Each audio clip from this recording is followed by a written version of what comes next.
Bismillahirrahmanirrahim. Rabbi shrah li sadri wa yassir li amri wahlul uqdatam min lisani yafqahu qawli. I am Dr. Mudassir Shahbaz, Associate Professor Anatomy, Sahara Medical College, Narawal, and I am here to discuss with you about the introduction to the lower limb. And as you know that we are finished with our discussion on the gross anatomy of the upper limb. So from today we are going to start with the lower limb. Before we start the discussion on the gross anatomy of the lower limb, I would like to let you understand some of the things about the development of the upper limb, development of the lower limb, and its similarities, some of the things which are common, which could be understood by, we can recall from the upper limb also.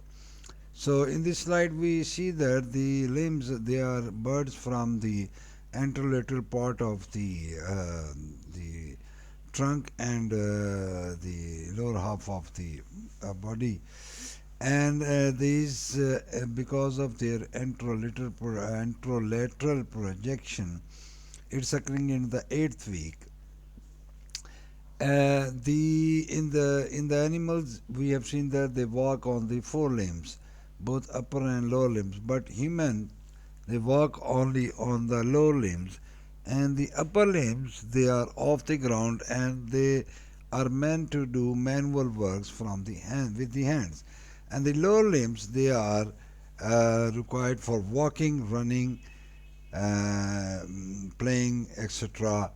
For to get this purpose, embryologically, the upper limbs is rotated during the development dorsally, and lower limb that rotates ventrally. In this way, in the normal anatomical position, if we see a person lying pronically on a or a cadaveric placed in the prone position over the couch, we see that his elbow is facing to posteriorly, dorsally, and the flexion of the elbow joint will be when it's the forearm surface moves towards the front. It's anterior flexion. But if we see the lower limbs, the knee joint is the surface, patella is facing anteriorly, and when we flex the knee, it's actually we are moving the dorsal movement, posterior movement, to approximate the surfaces of the leg with the thigh. So this is because of that rotation. The upper limb rotates dorsally and lower limb rotates ventrally because of this. And if we here we see in these slides, actually comparison wants to show that the if we see it that the both the upper and lower limb innervation has been shown, and it's both innervations, they are comparable to each other in this sense that the dermatomes, they are involved due to rotation. One thing is that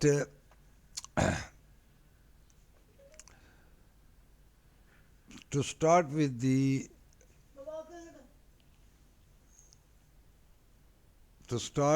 discussion, we start from the surface anatomy. To introduce you with the lower limb, we start with the surface anatomy. So here is the regions that we will divide the lower limb, different parts. That will be a gluteal region or the pelvic region, posterior pelvic region. And this region, gluteal region, is very much comparable with the shoulder girdle or the the scapula, which is attaching the upper limb, scapula and clavicle attaching the upper limb to the chest wall.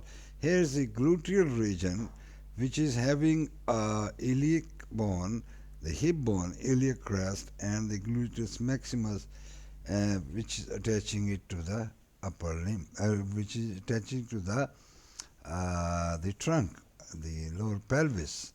So there will be a gluteal fold, bottom or cheek prominence, and then we see that there is anterior part of the thigh and leg. We can palpate patella, condyles of femur. There will be a femoral triangle which can be palpated also. And here the vessels, femoral artery, veins and nerves. We will see during our discussion.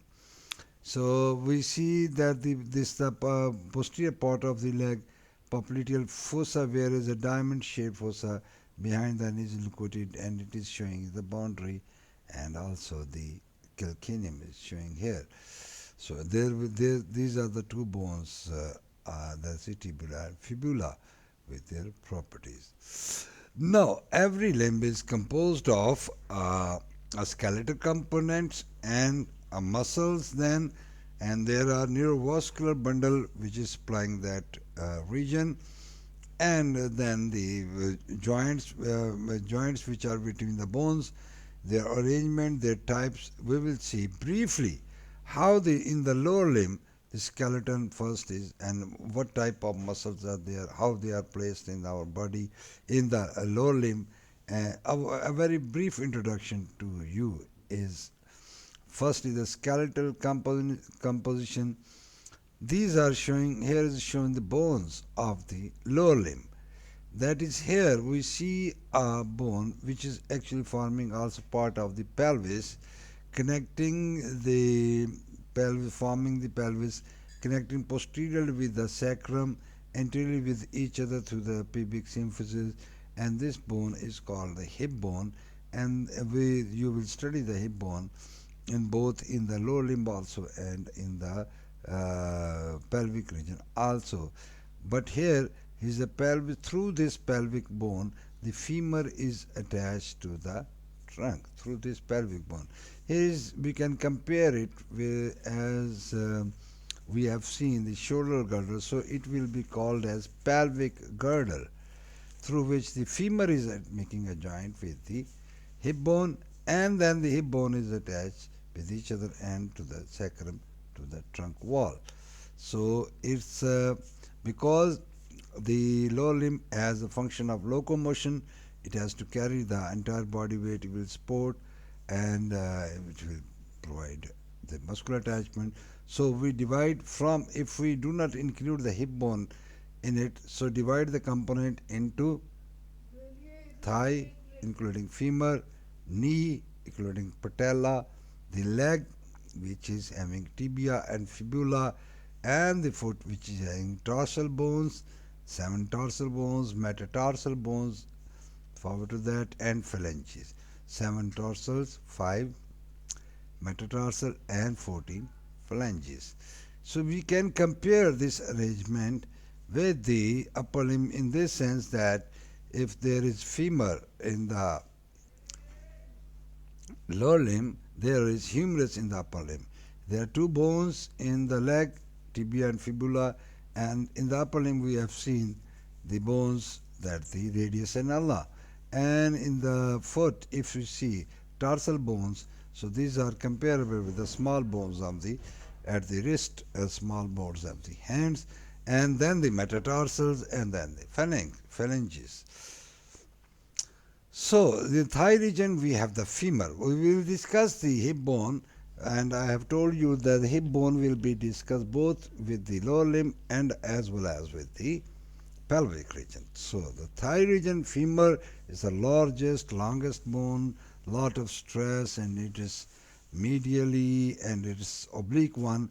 Its complete features will be discussed in the further lectures, and it articulates below with the tibia and patella. So is patellar bone, which is triangular, as it's a sesamoid bone, protects the knee joint, improves the leverage, contained within the patellar ligament. So that will be discussed. So here is the tibia and fibula shown here. The tibia is the main bone which receives the weight of the body and transmits to the foot, and second to femur in the size and weight, and it articulates with the fibula proximally distally. There is an interosseous membrane between the two fibula. Is not weight bearing. Weight bearing does not bear the weight actually. It's muscular attachment and is no importance in the knee joint. So its more concern is the ankle joint. Further, we will discuss in our discussion in the bones. Is shown the bones of the foot, and the function of the foot is support the weight and act as a lever to propel the body forward in the walking and running. So its parts: tarsal bones, talus, calcaneus, navicular, cuboid, medial, lateral, intermediate, cuneiforms, metatarsal, and phalanges. So these all bones will be discussed, and their function will be their shapes and their other things will be discussed separately.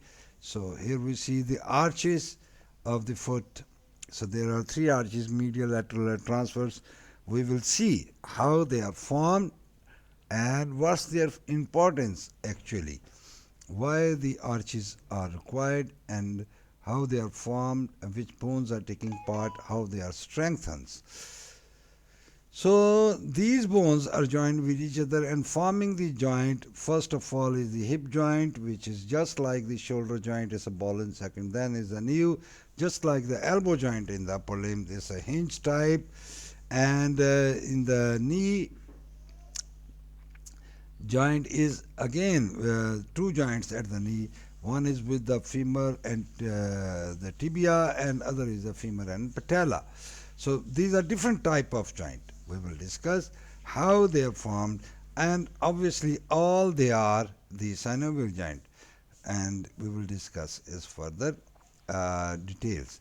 So there is another joint, proximal tibio, proximal tibia and fibular joint, then the distal tibial and fibular joint, ankle joint, and intertarsal metatarsal joint, and we see here metatarsal and phalangeal and the interphalangeal. Here in this slide all the types also has been shown. It is a further to differentiate them, and but the individual joint will be discussed later on during the its respective positions. So here are the muscles which are present in the lower limb. So starting from the gluteal region, there will be muscles which are extensors of the thigh. They will be rotators and abductors of the thigh.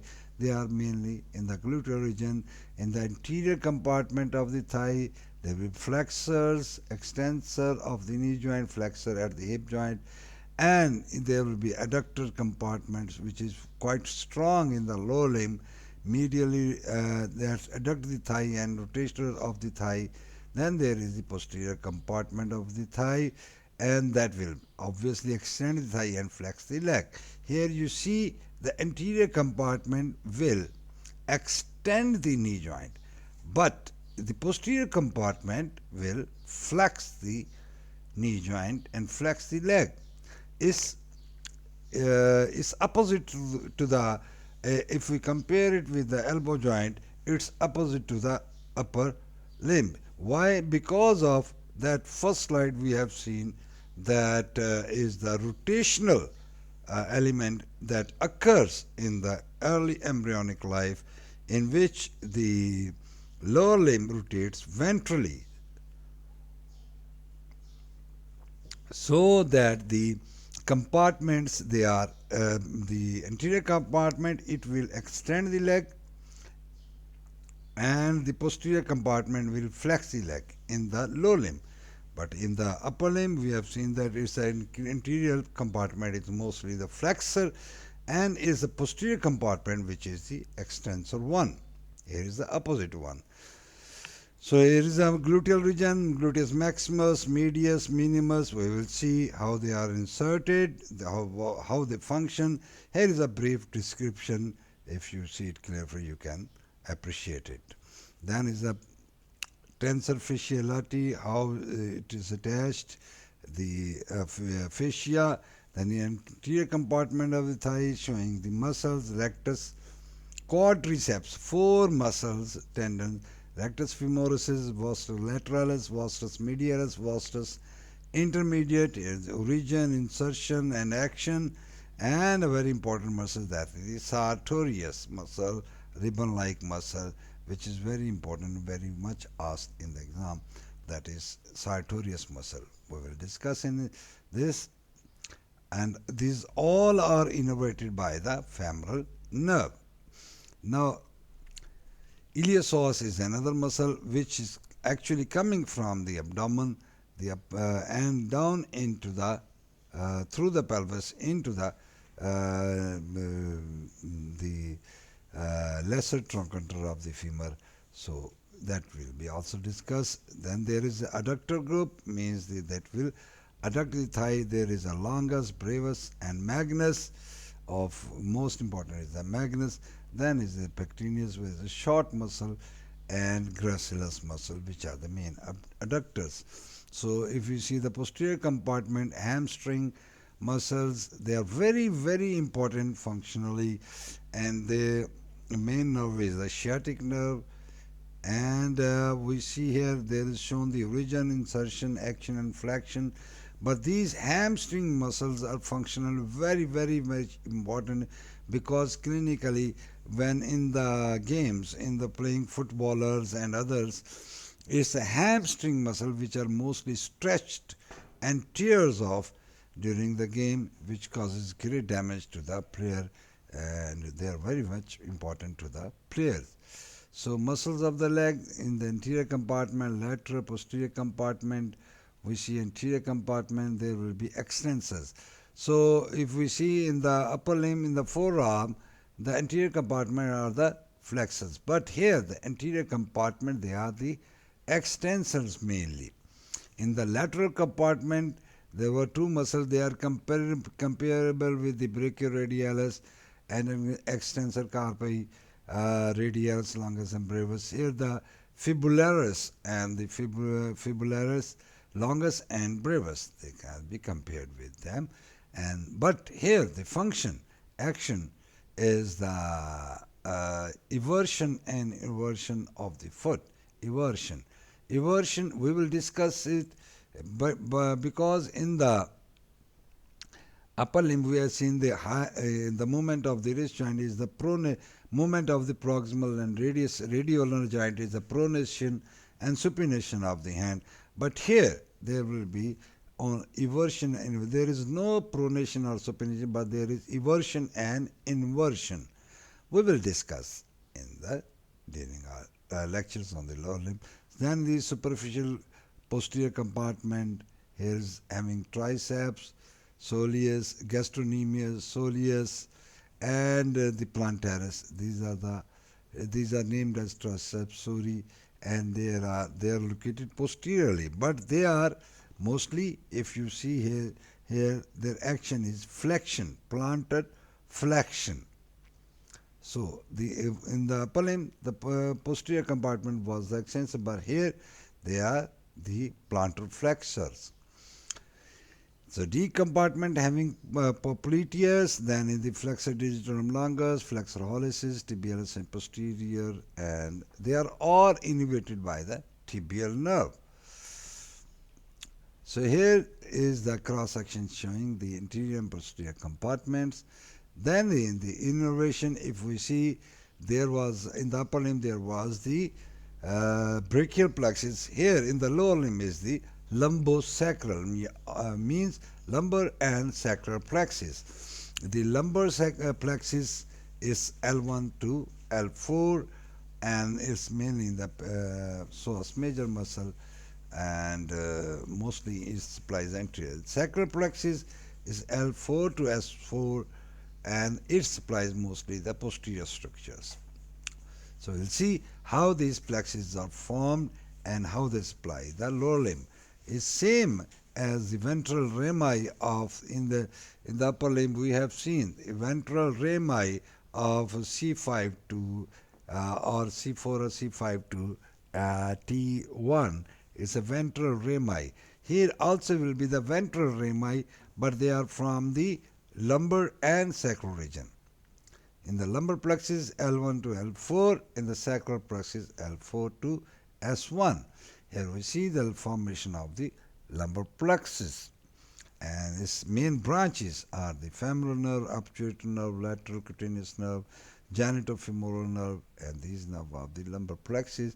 Now, and sacral plexus, I'm giving a big sciatic nerve, which is motor and superior gluteal nerves and inferior gluteal nerves from the sacral plexus, posterior cutaneous nerve, thigh, pudendal nerve.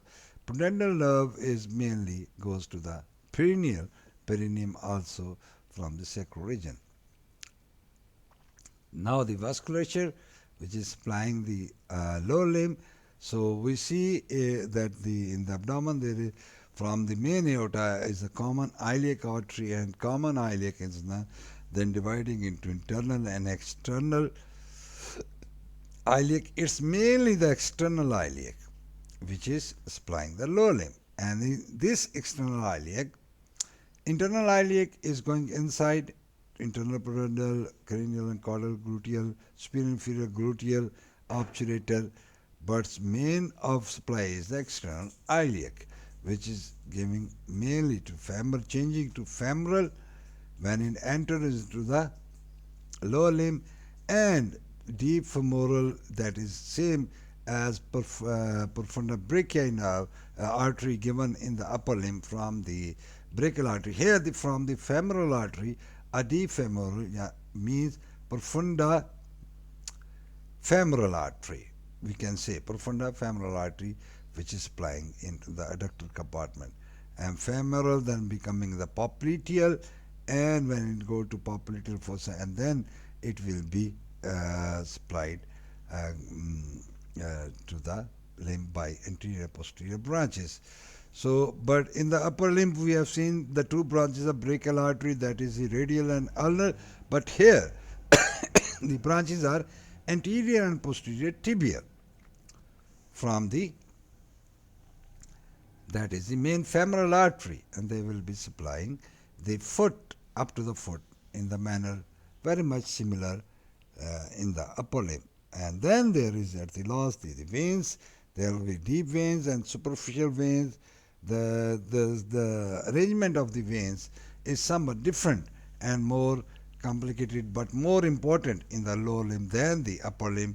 Here the two systems, superficial and deep veins. The superficial veins, they communicate with the deep veins and through the perforators.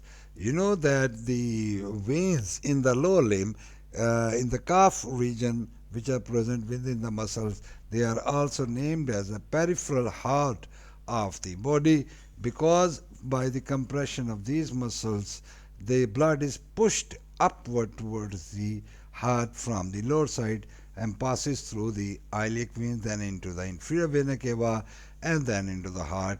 So the system of the venous system, arrangement of the venous system is a little bit different from the upper limb, and is more important to understand. That will be discussed in detail. So here is a brief introduction of the lower limb. We will see, we will discuss the lower limb with you people in steps.